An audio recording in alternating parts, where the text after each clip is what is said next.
Welcome to Deciphering Growth, the show that explores mental health from every angle. We bring you conversations with personal opinions, stories, and practical tips. We aim to break down the stigma and help you live your best life. So please sit back and let's dive in. Before we begin, we want to remind our listeners that this podcast represents the opinions of Tiffany Graves, Eric Stone, and the show's guests. The content here should not be used as medical advice. It is for informational purposes only, and please consult your healthcare professional for any medical questions. Views and opinions expressed in the podcast are our own and do not represent that of our places of work. This podcast should not be in any legal capacity whatsoever, including but not limited to establishing a standard of care in a legal sense or as a basis for expert witness testimony. There is no guarantee regarding the accuracy of any statements or opinions made on the podcast. In no way does listening, reading, emailing, or interacting on social media with our content establish a doctor-patient relationship.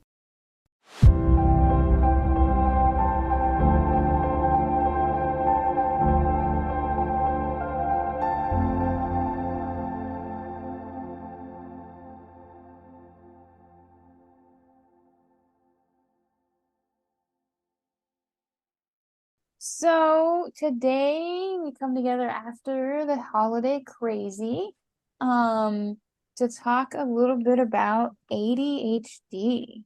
Yes, which both Tiffany and I have, so we'll see how we do with this. So whenever you hear the words ADHD, what is the first thing that comes to mind for you? I get nervous.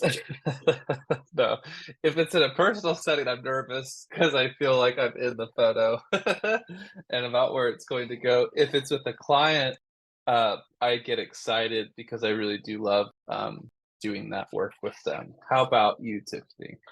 I think for me personally, frustration is something that comes to mind, particularly in when I get clients who have been told or over medicated because the ADHD is a problem they have. And I'm like, Oh, let's back up. ADHD is not a problem. You just process things a whole hell of a lot different than everyone else. And there's absolutely nothing wrong with that.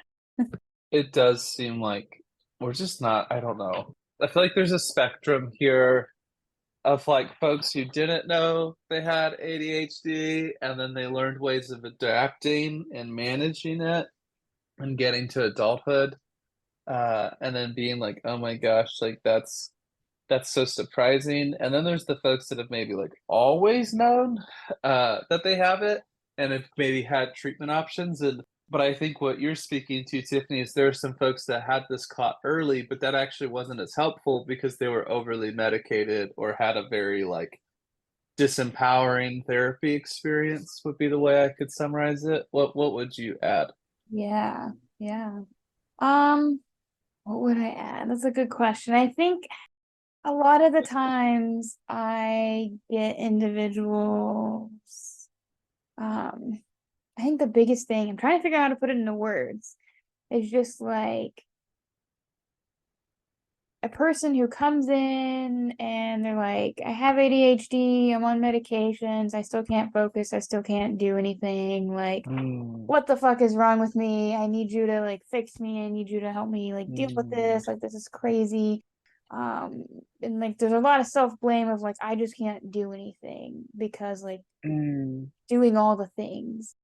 And for me it's like maybe it's not like maybe we need to stop stifling like how your brain actually processes and works and gear it to use Mm. that to your advantage. Yeah, I feel like it just kind of goes to like that internal wisdom and some folks just not being able to like trust it.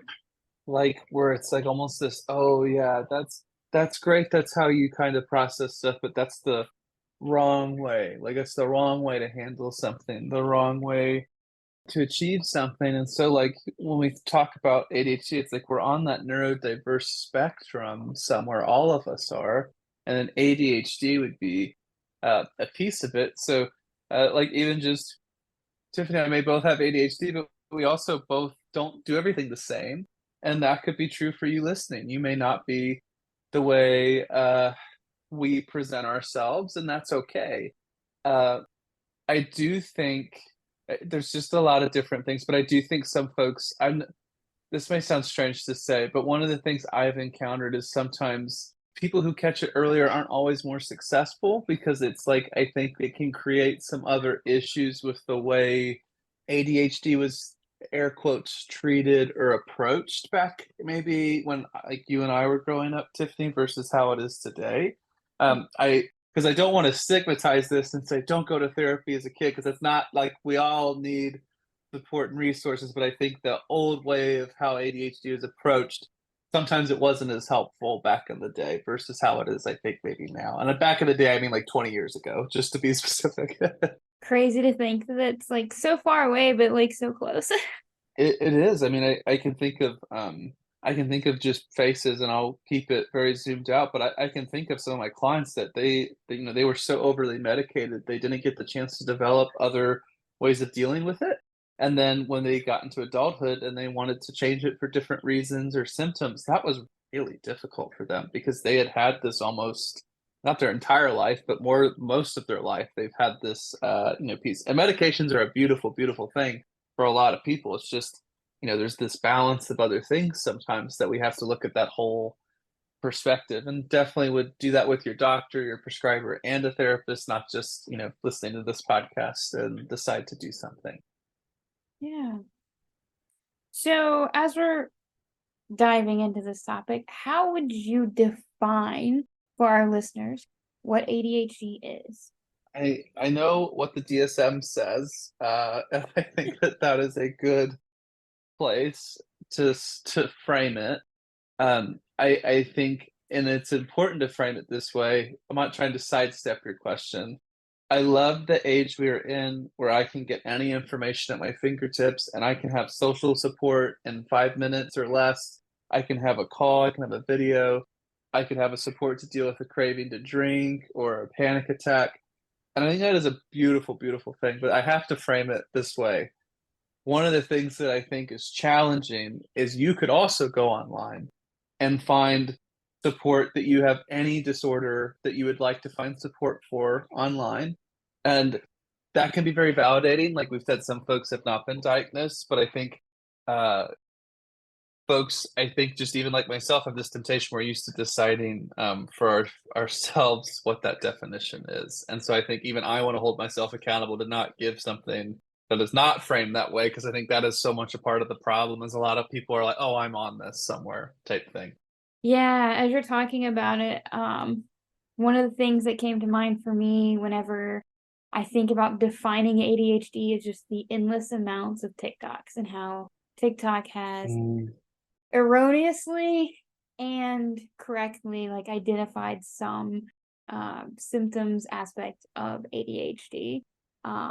And now since we're diving into it, like as we're defining what ADHD is and what it's not, um how would you lend caution to those that use Mm, TikTok as a source of information and informative stuff?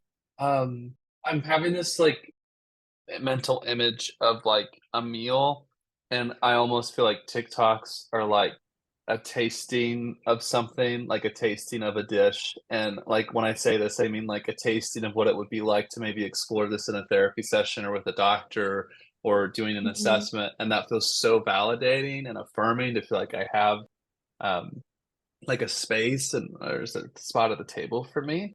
But if you only did tasting, like little tastings, and that's all you did, you'll be very hungry and it will not really be as helpful. Um, and so I think one of the things like that I have to remind my clients of all the time, because it's so hard, is awareness alone is not enough. Like we can be aware how much of an issue the holidays are, and suicide and the ADHD is impacting your life. But if you have no way of what you're going to do with that or manage it, it's actually not helpful to know if you're not going to do something uh, with it. So, and I know Tiffany, like we're both in this world, so I really want to hear what maybe you would say too, of folks like, what's your disclaimer to the I'm a fellow TikToker. I'm still gonna get on TikTok today. I just won't use it to diagnose myself. But what's your fellow advice to folks looking at mental health topics on TikTok? Yeah, well, I just want to say I love your metaphor. Like I was just imagining it. I was like, no, that's exactly what TikTok is. Like every little video is just a nice little satiating bite of like, yes, this person gets me. But at the Mm, same time, thinking about it like in long terms of like, yeah, the person gets you, but like that can only like hold you for so much before you're like, okay, I need to do something with this. yeah, Um, that's a and I beautiful think, point. yeah, there I think the biggest thing that I try to remind individuals who are on all forms of social media, because I'm not a super big TikToker, is that making sure when you find something that's validating, to also make sure you're adding a little bit of salt. If we're following your metaphor and looking at dishes, um, it's very easy to consume media and be like, "Oh, this is great. This is awesome." And then later on figure out like, "Well, maybe that wasn't 100% accurate." So just trying to remember that like while the internet is full of good things and bad things and neutral things, Yeah. we want to make sure we're erring on the side of caution, not to assume that everything we consume is satiating. I think that's really beautiful and I think very accurate. And it's just we do just need to be careful. There's just a lot of junk out there. And we're all faulty. Like all of us are. I want to find things that confirm what I'm leaning towards, that my Colts are going to win the Super Bowl, that I'm a really wonderful human being, even if there's maybe evidence that the Colts aren't going to win the Super Bowl, or that I'm maybe not always a wonderful human being.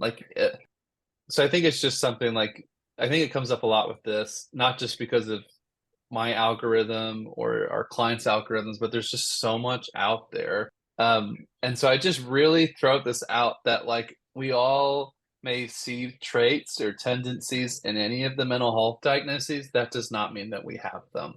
This is something in a counseling or social work program they warn you about like very thoroughly, like do not self-diagnose yourself, do not self-diagnose. You're like, okay, yeah.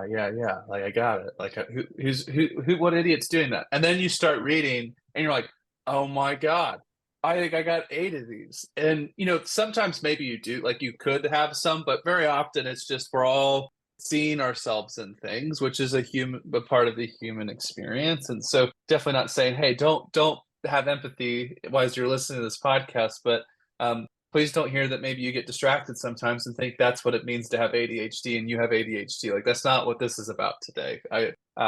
I will feel like we've failed if that's what happens. Someone listens, they're like, "Oh, I had a hard time focusing the day after New Year's because it's a work day. Oh man, I must have ADHD." It's like, no, bro, you just like vacation and are getting back into the grind. That's not ADHD. Yeah. Yeah. No, and I think that's an excellent point, to focus on is what we're covering in podcasts are very general statements. They're not meant to be used as medical advice. We are not trying to diagnose you. We're not encouraging you to self-diagnose. Um, we're all guilty of doing it. We all Google shit when we're Hmm. feeling sick. Um, but just making sure that like if you do have a concern, reach out to a therapist, or if you don't feel comfortable with a therapist, your doctor or someone that has the capacity to explore that with you so that you can find answers as opposed to going out and making assumptions about what may Yeah. or may not be happening for you. Yeah, it's almost just like I just picture don't just go keep looking till you find the answer you get. I don't know. Like there are times when maybe people have been misdiagnosed and like that's definitely a thing. But I think if you're just searching for a specific answer and that's what you're looking for, that could be very dangerous. And you could maybe not be getting the best care in a very general sense if you're just looking for someone to say, yeah, this is it. Yep. Yep.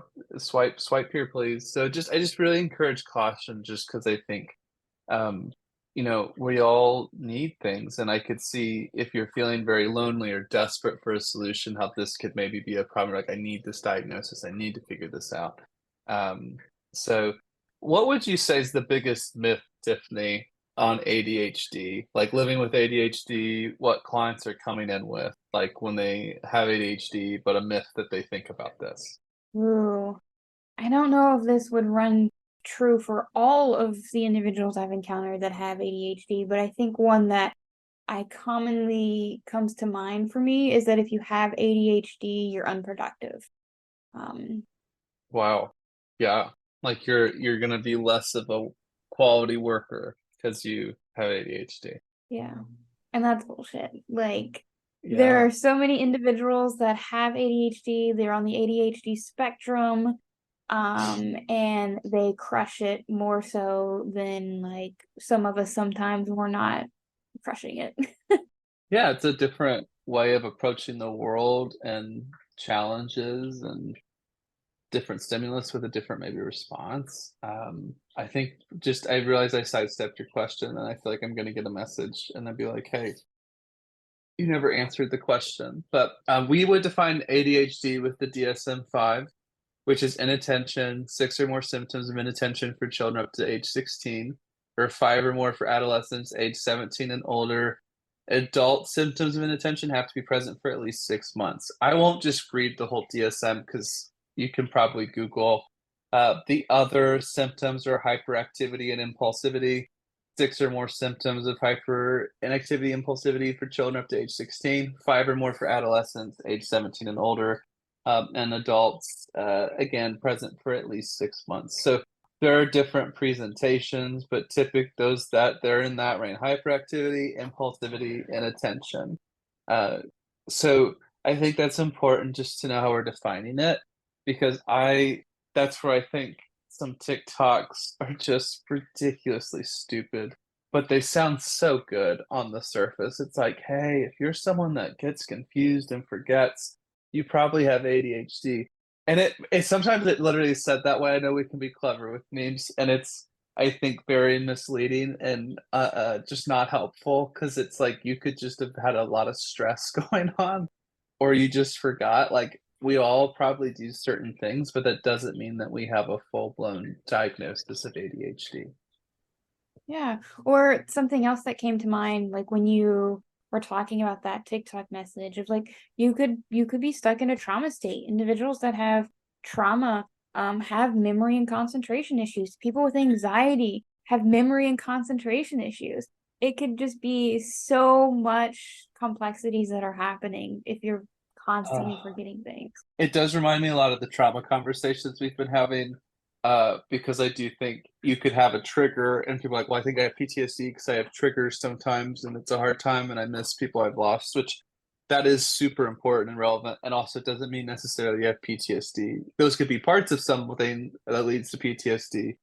But I think also too, um, there's just a huge problem with mental health in general and the stigma around it. And so I think sometimes this is just, I'm sure there's a lot more elegant ways that out there on this, but I think we chase a diagnosis because a diagnosis means validation. So then I I have this diagnosis of ADHD. I'm not lazy. Here's my, this is my diagnosis, and now it's real kind of thing. But truly, whatever symptoms you have with your mental health, they are just as real before, after, during a therapy session. Like that, it can feel very validating, very important, but the DSM, we're trying to put a label on a group of symptoms to help take care of something and make growth. Um, but yeah, I don't know. And that's I think a huge problem that like mental health really in general. I don't think this is just the United States issues, but it's like there's so much stigma. Um, and I think we kind of just it's not real like what we see on social media sometimes and how we talk about it. Not to go too far off, but I think there's just a lot of complexities I think here. Yeah. Um, so something that kind of I'm interested in from your perspective and what you might see in your line of work is how common is ADHD walk through your doors as a diagnosis, and how often do you find that it either correctly or incorrectly been diagnosed? I think more often than not it's self-diagnosis. I think 80% of the time. To have a formal ADHD diagnosis, you're supposed to go through like psychological testing and meet with like a doctor and like or some very high level. It's not something you can just diagnose like at a like with a very like just initial conversation. Like, you know, so if someone's coming in private practice, like I really can't diagnose that in an hour or something. It's like supposed to be a process. We can make a referral. Um, because you know there are other not so genuine reasons one could want a certain diagnosis that has the access to prescription medications that are stimulants. So unfortunately, that is a problem for some of the folks who are legitimately trying to get an ADHD diagnosis to explore their journey. Is there are so many folks not doing that for that reason. They are wanting legal access to controlled substances, which I fault no one for trying to survive, but that is where a lot of there's a lot of conflict, I think, right now in the prescriber side of this, that they're just getting in it flooded with people wanting that diagnosis so that they can go somewhere else and then get like the medications they would like, kind of thing. Yeah. Speaking of medications, I have noticed that some of the individuals that I work with that have the ADHD formal diagnosis have expressed concerns that medication is really hard to come by lately. Um, Yes, there's been a shortage of a lot of controlled substances here lately, like where people are running out, which then poses problems if like you're feeling withdrawal symptoms. Yeah, mhm. you're right on, Tiffany. You're right on. Which is not to discourage people from doing medications or chasing this path. I maybe throw this out that doctors are not trying to all be jerks and invalidate you. Unfortunately, there are people taking very legitimate concerns of why people are coming in to get help and trying to misuse that for their own needs. And I don't fault anyone for surviving. I don't fault people for being upset. Don't fault doctors or prescribers from feeling annoyed that that's so it's like really it's just that's the unfortunate state of things right now until maybe there's a better way. um but I'm curious, what else do you see, Tiffany, with medications and maybe your clients coming in working on ADHD like symptoms? Ooh, I think a lot of just frustration with medications too. Like there's individuals who are, they function very well on your typical Ritalin, Adderall medications. But there's also individuals who are like, yeah, I don't feel comfortable taking stimulants, so they take the non-stimulant route. Mm, And in both routes, like individuals are able to find things that work for them. But just that frustrating, like mm, throwing medicine at a wall until you find something that sticks. yeah, Um, Getting really frustrated. There's a lot of working through medication frustrations, sometimes a shortage medications. Um, I've had individuals who went 3 to 6 months where they just can't get medication, and that's extremely frustrating. mm, Um, so it can be, I, I don't think this is your typical atmosphere for individuals with ADHD. But I'm also not like in the medication pharmacy realm, so I don't know like how long this kind of weird lingo might last. But it is something to think about that there might be some frustrations in that realm of like figuring out the type of medication, the accessibility of medication, um, yeah, and making sure you have a great support in place like as you're going through that process. yeah. And I love that you're saying it's a process because it is a process. Same for therapy, same for finding out like realizations on this. I do think it's a process. They do have things that you can take like you know, like a little bit of your DNA, and then like they can run it and see what medications may work best with your metabolism. It's a very personalized thing, which can be helpful for some people to maybe avoid some of those med trials for themselves and get Mhm. to a place. But um, not everyone wants to do that necessarily or is able to do that, but that's something that some folks are able to do. Um, Something else I just want to throw out there, yeah. like as we're talking about medications, we're not trying to push you to be on medications if you have ADHD.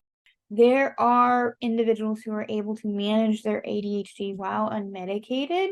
It really comes down talking with your trusted provider to see what path works best for you. Yeah. So no shame if you're out there and you're like, I'm killing it and I'm not on medications. Like, Yeah. awesome. I think this is one, even if it doesn't apply to you, it's helpful to know because unfortunately, this conversation has not had enough where we can just talk about medications and our options. And I'm sure, Tiffany, you've had the same thing that our colleagues will talk about too, that their clients are so scared to talk to their prescribers about medications because they're afraid if they say, oh, this isn't really working, they'll be labeled as like med seeking. And it's like, that's not always the case. I mean, if every time you went to your doctor, you're like, I need more Vicodin, like, well, you're probably going to need to explore that a little bit more with them before you just come in like that because not the best way to go. But yeah, we're just wanting you to have information that is maybe harder to find and not being had. So yes, you do not have to do medications at all.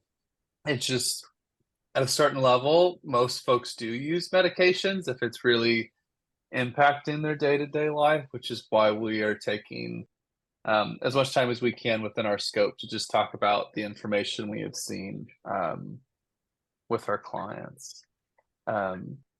What other myths or maybe challenges do you see, Tiffany? Maybe for a person who's coming into therapy with Uh, ADHD like symptoms. I don't know if I would classify this as a myth or just like a misinformation potentially, but people giving me reasons or causations for their ADHD. Mm, interesting. Like, oh well, played a lot of soccer as a kid, so that may be it, or something like that. Yeah, or the one that I'm gonna throw my partner under the bus if he hears this. Hopefully he doesn't hate me. But like he has 3 screens on his computer. He'll be playing a video game, watching YouTube, and listening to something else on another screen.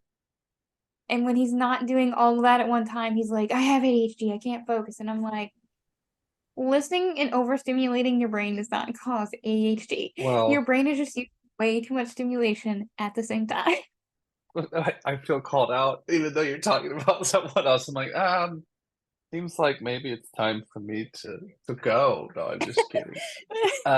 But no, I think that's fair. And maybe this is a pet peeve of mine, so I'm just going to own it. But a diagnosis for mental health is not like a get out of jail free card or a path to just do whatever you want.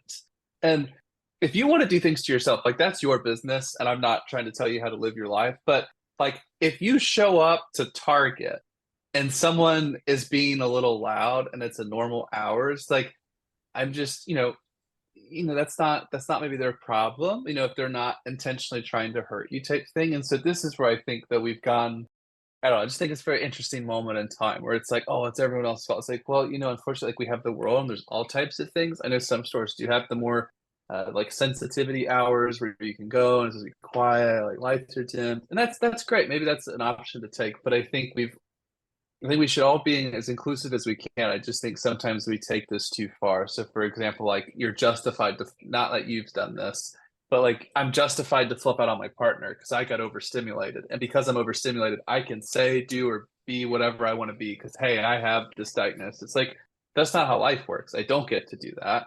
I don't get to do that in a session or at my job, and neither do my clients. So, again, I think we understand this, but I think in the moment, our feelings can just say very strong, definitive things that do not match up with reality. So I'm calling myself out as much as I am. Just if you're feeling caught out, I'm calling myself out. That I think this is a challenge that can happen with this disorder. I think a little bit more than some of the others. Yeah, I won't lie. I definitely feel a little called out because um rationally I know I cannot control any of the chemical responses that happens in my brain because they happen so Mm, quickly that just happens.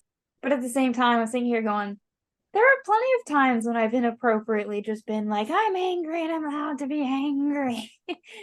Yeah, and that's maybe another thing. I think it reminds me of what you're saying, Tiffany, is like this, you're not going to be perfect. This isn't like managing.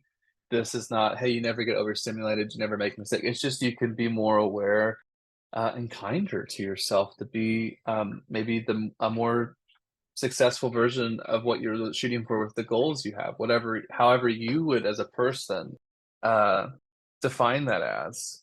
Um yeah, I have just a heart for this group, one because I'm in it, but two because I feel like they just come in with so much pressure.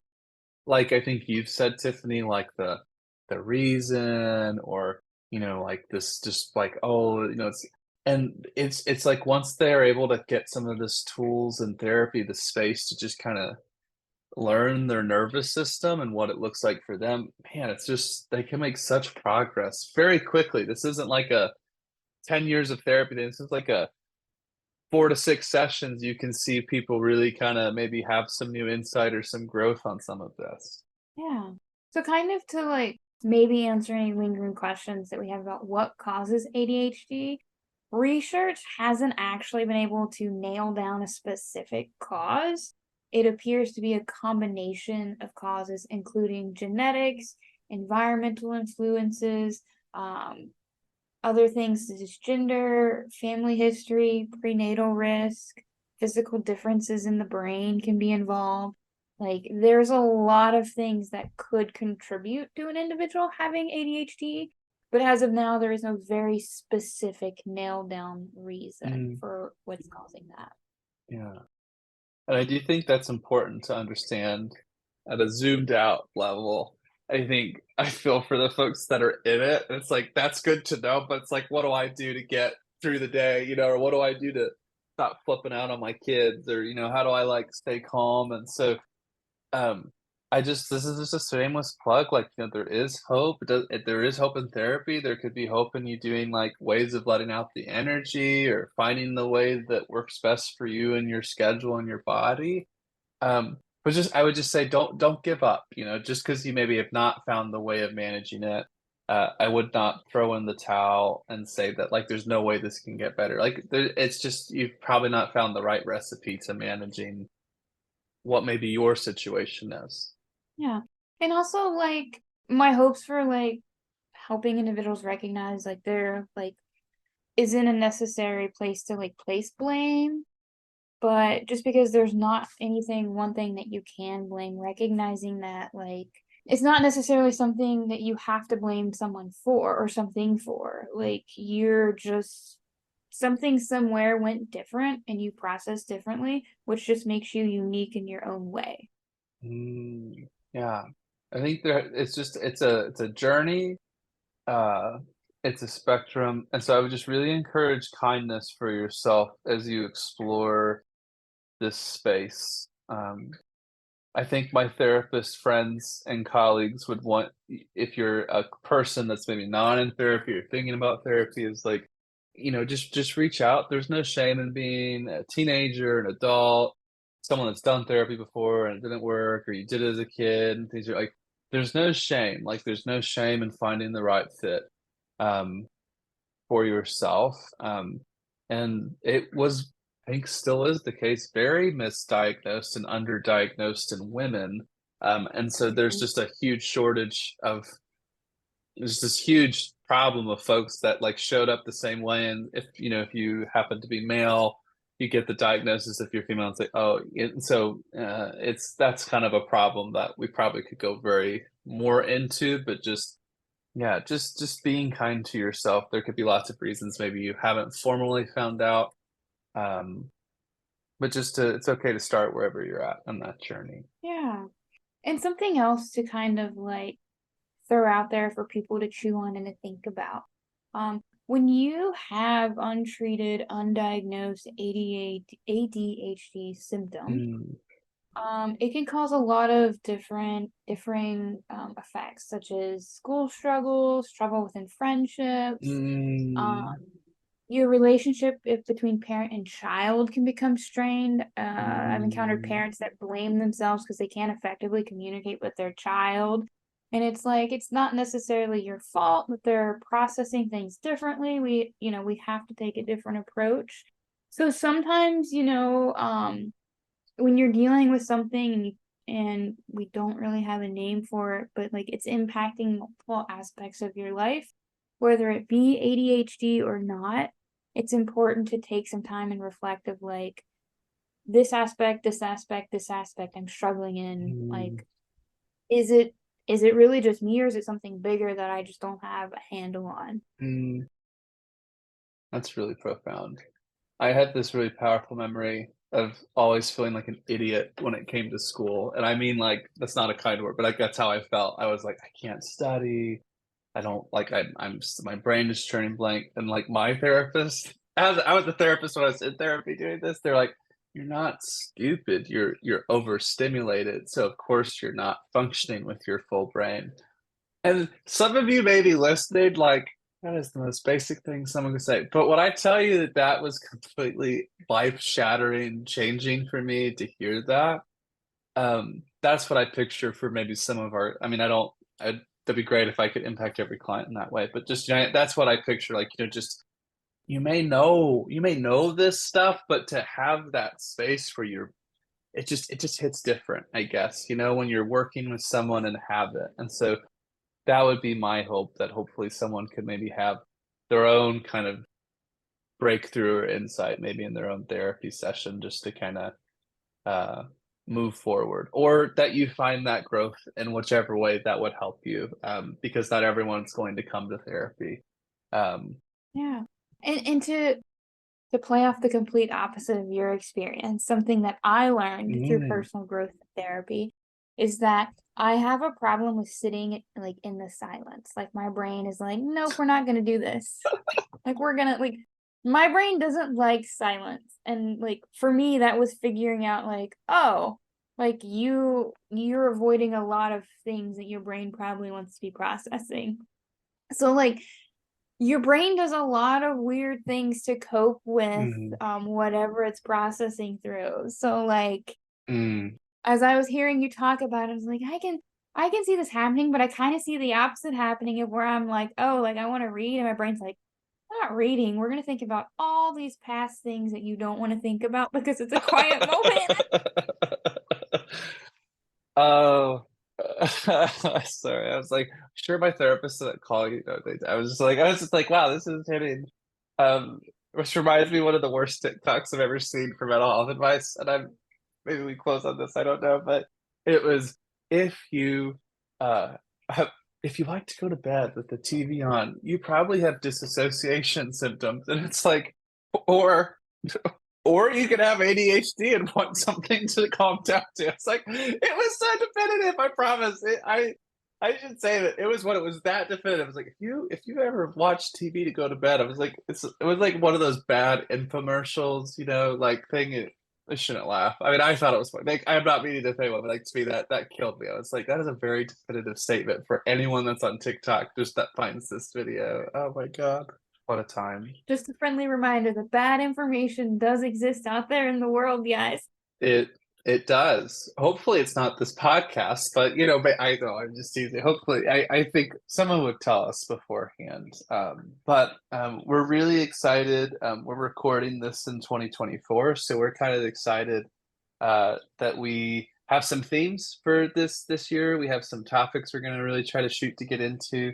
We'll probably launch them, but I just want to give Tiffany a shout out. She has planned a lot of this really well, and I appreciate her energy and effort here to kind of go. But we're going to have another podcast on ADHD to explore just even a bit more on some of this. So if you're really into that, we welcome you coming back with us for the next one. And if you're like, hey, I'll tune in when it's something that I want more on, totally cool. No worries. But we hope to hear from you with what your thoughts are. Yeah, so we are continuing with ADHD in our next one. My hopes and plans is to get a ADHD expert in here to answer some of those really hard questions that we necessarily might not be able to answer because it's not our specialty. And just helping you guys feel a little bit more educated on ADHD and where to go and what to do with it. Thanks for tuning in to this week's episode of Deciphering Growth. We hope you found our conversation helpful and insightful. If you enjoyed this episode, subscribe to our podcast so you never miss an episode. Don't hesitate to contact us on social media if you have any questions or comments. We'd love to hear from you. Until next time, keep growing.